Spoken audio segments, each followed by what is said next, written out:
जय हो गंगा मैया। आइए आज हम एक ऐसी माँ की कहानी सुने जो इतनी ममतामयी है कि किसी भी प्राणी के अपराध पाप को क्षण भर में हर लेती है।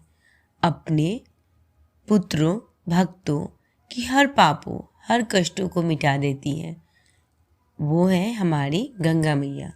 आज हम गंगा नदी की कहानी और उनके महत्व को जानेंगे। नमस्कार दोस्तों, हमारे YouTube चैनल भक्ति में शक्ति 1000 में आपका स्वागत है। तो आइए, गंगा भारत की सबसे बड़ी नदी है जिसका गहरा धार्मिक महत्व है।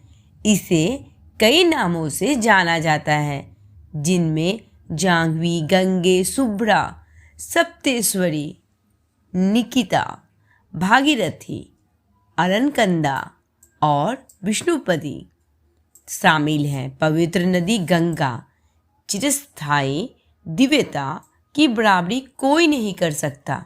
पवित्र नदी हर तरह से एक अच्छी और सच्ची माँ है। गंगा नदी की कहानी भागीरथ इक्ष्वाकु वंश के एक महान राजा थे।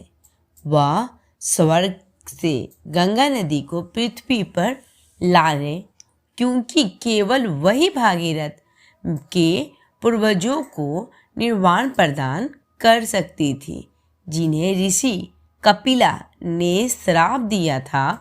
वर्षों की कड़ी तपस्या के बाद गंगा नदी पृथ्वी पर अवतरित हुई और भगवान शिव उसके प्रवाह को नियंत्रित करने के लिए सहमत हुए। इसलिए गंगा नदी भगवान शिव की जटाओं से प्रवाहित हुई। जिस स्थान पर पवित्र नदी का उद्गम आगमन हुआ था, उसे वर्तमान समय में गंगोत्री के नाम से जाना जाता है। और चूंकि यह नदी भगवान शिव की जटा बालों से उत्पन्न हुई है, इसलिए इसे जटाशंकरी भी कहा जाता है। बहते समय गंगा ने ऋषि जाना के आश्रम को ध्वस्त कर दिया, जिससे क्रोधित होकर गंगा ने उनकी गति को रोक दी। भागीरथ की अपील पर ऋषि ने उसे मुक्त कर दिया, इसलिए गंगा को जाह्नवी भी कहा जाता है। फिर गंगा ऋषि कपिल के आश्रम तक पहुंची, जहां भागीरथ के पूर्वजों को जलाकर राख कर दिया गया और उन्हें शांति के लिए मुक्त कर दिया गया। धार्मिक संबंध गंगा एकमात्र ऐसी नदी है जो तीनों लोकों स्वर्ग, पृथ्वी और पाताल से बहती है। तीनों लोकों की यात्रा करने वाले व्यक्ति को संस्कृत भाषा में त्रिपथगा कहकर संबोधित किया जाता है। हिंदू धर्म में पवित्र नदी गंगा को देवी गंगा के रूप में व्यक्त और व्यक्तकृत किया गया है। हिंदू धर्म के अनुयायियों का मानना है कि पवित्र गंगा में स्नान करने से सभी पाप धुल जाते हैं। लोगों का यह भी मानना है कि नदी के स्पर्श मात्र से मोक्ष प्राप्त करने में मदद मिलती है। इसलिए मृतकों की राख को पवित्र नदी में विसर्जित किया जाता है, क्योंकि गंगा माँ हमारे सारे कष्टों को जीवन के रहित और जीवन के बाद भी हरती हैं। क्योंकि यह भारत की 40% आबादी को पानी उपलब्ध कराती है, इसलिए गंगा को भारत की जीवन रेखा माना जाता है। इसके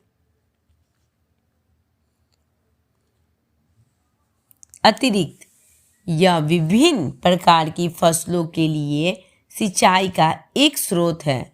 गंगा बेसिन में उपजाऊ मिट्टी है, जो बड़े पैमाने पर भारत और उसके पड़ोसी देश बांग्लादेश की कृषि अर्थव्यवस्था को प्रभावित करती है। गंगा नदी मछली पकड़ने के उद्योगों का भी समर्थन करती है, जिससे यह भारतीयों की आजीविका के लिए एक कृषि और व्यावसायिक आवश्यकता बन गई है। वाराणसी, हरिद्वार, गंगोत्री, इलाहाबाद और ऋषिकेश प्रमुख हैं, जिनका हिंदू भक्तों के लिए बहुत धार्मिक महत्व है। इलाहाबाद और हरिद्वार एक भव्य धार्मिक मेले कुंभ मेले के आयोजन के लिए प्रसिद्ध है और हरिद्वार को स्वर्ग का प्रवेश माना गया है। गंगा के तट पर स्थित इन खूबसूरत शहरों में कई यात्रा प्रेमी आते हैं। प्रसिद्ध गंगा आरती हर दिन गोधूली के समय होती है और यह एक अविश्वसनीय रूप से मार्मिक समारोह है। सभी घाट फूलों की सुगंध और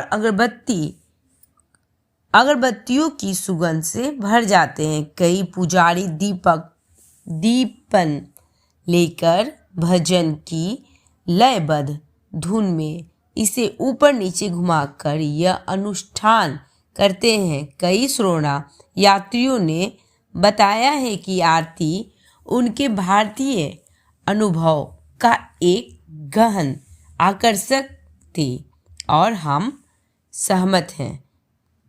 गंगा ऋषिकेश में साहसिक पर्यटन का एक स्रोत बन गई है, क्योंकि इसका तेज बहता पन्ना नदी साहसिक प्रेमियों को कायाकिंग और बॉडी सर्फिंग का आनंद देता है। खतरनाक भूभाग पर बहते समय नदी अप्रत्याशित हो जाती है, जिससे भयानक लहरें पैदा होती हैं।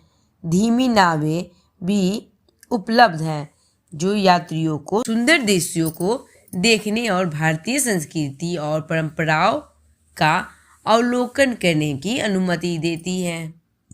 गंगा के स्नान घाट एक लोकप्रिय पर्यटन आकर्षक है। घाट सीढ़ियाँ की एक श्रृंखला है जो नदी की ओर ले जाती है और हिंदुओं का मानना है कि गंगा में स्नान करना वास्तव में शुभ है और इससे सभी पाप धुल जाते हैं। यात्री अक्सर इन घाटों पर स्नान करने और अंतिम संस्कार देखने आते हैं।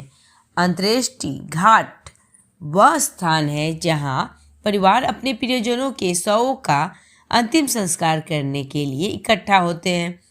बाद में उनकी राख को नदी में प्रवाहित कर दिया जाता है। वाराणसी में मणिकर्णिका घाट एक प्रसिद्ध घाट है। गंगा नदी के शांत वातावरण के कारण इसके तट पर कई योग केंद्र स्थापित किए गए हैं। भारत की हठ योग राजधानी माने जाने वाले ऋषिकेश में कई आश्रम हैं जहां मेहमान गंगा के किनारे योग का अभ्यास कर सकते हैं। शांतिपूर्वक योग शस्त्र पूरा करने के बाद एक अद्वितीय और शांत अनुभव के लिए कोई भी व्यक्ति ऋषिकेश में घूमने जाता है और अधिक सीखने की रुचि पवित्र गंगा नदी की यात्रा कैसे और कब से, इस चर्चा पर श्रोतागण हमेशा माता गंगा को अपने जल में बहाकर ले जाती है। कहा जाता है कि गंगा स्नान करने से गंगा में 5 डुबकी लगाने से अपने सारे कष्टों से मुक्ति पा जाते हैं। तो हम गंगा माता की दूसरी अध्याय अगले वीडियो में सुनेंगे। नमस्कार दोस्तों, हमारी YouTube चैनल भक्ति में शक्ति 1000 को लाइक करें, सब्सक्राइब करें। नीचे जो बेल आइकन है उसे ज़रूर दबाएं ताकि हमारा नोटिफिकेशन सबसे पहले आपके पास जाए।